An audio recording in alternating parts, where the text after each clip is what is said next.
Welcome, welcome, business owning moms, to my coveted maternity leave planning roadmap.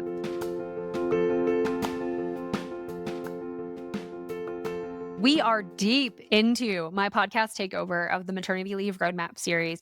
And honestly, the feedback has been so excellent. I am so thrilled.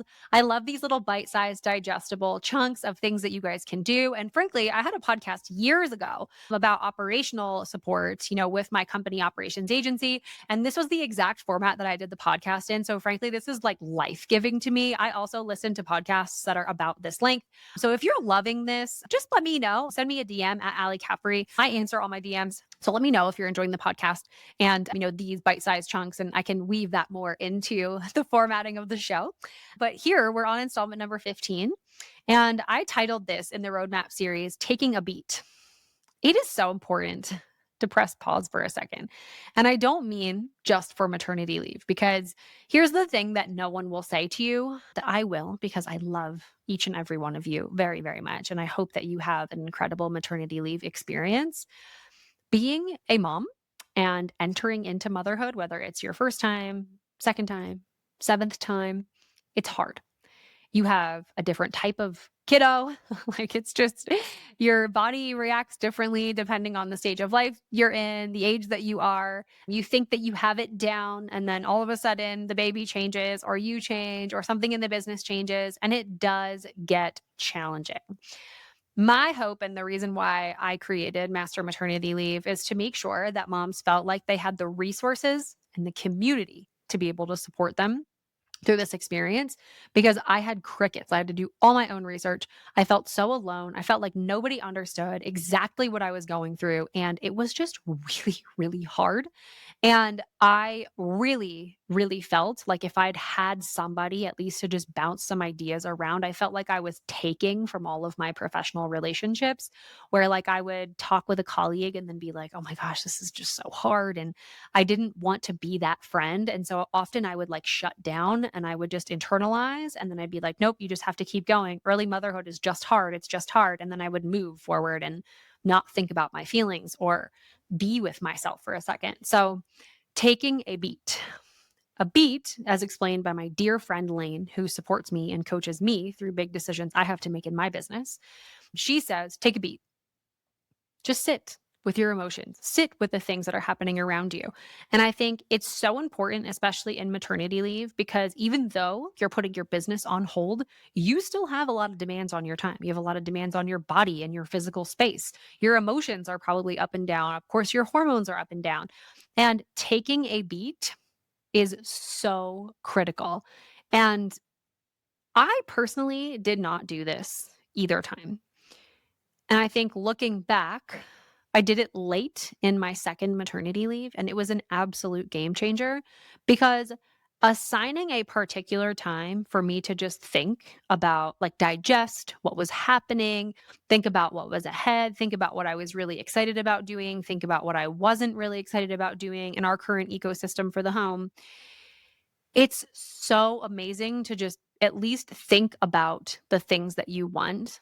And I remember in my first maternity leave, which, spoiler alert, I didn't really take one. We were probably, when I was first postpartum with Frank, we were probably like 6 months in. And I just had this like breakdown moment. I was like, I don't have enough milk. I don't have enough money. I don't have enough time.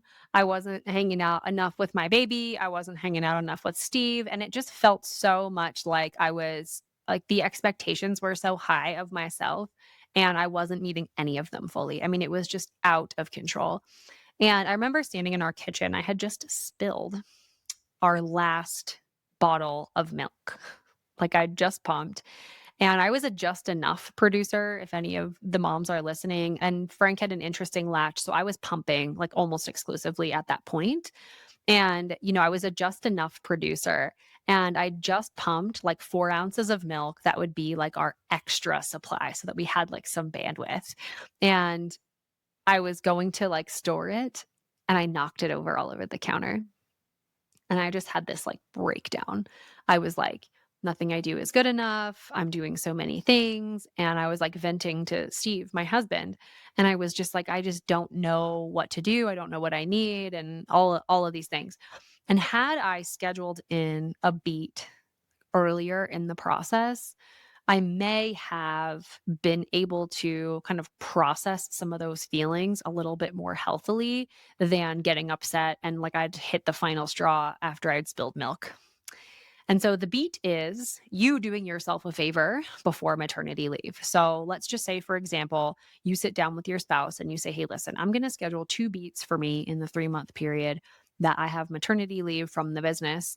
The first is going to be after the first month or like the first 4 weeks, taking an afternoon or taking 2 hours to just like do something that you love, go for a walk, go get a massage, like do the thing that feels like it's going to fill your cup and give yourself the space to just like think. Because I think for me, when I was in early stage postpartum with both the kids, I felt like there was just so much going on in the personal life that if I had 2 free hours to myself, I would like go quickly take a shower or clean up the kitchen or do the laundry or do something that cleaning, like something that was helpful to the home instead of thinking about like what was important for me.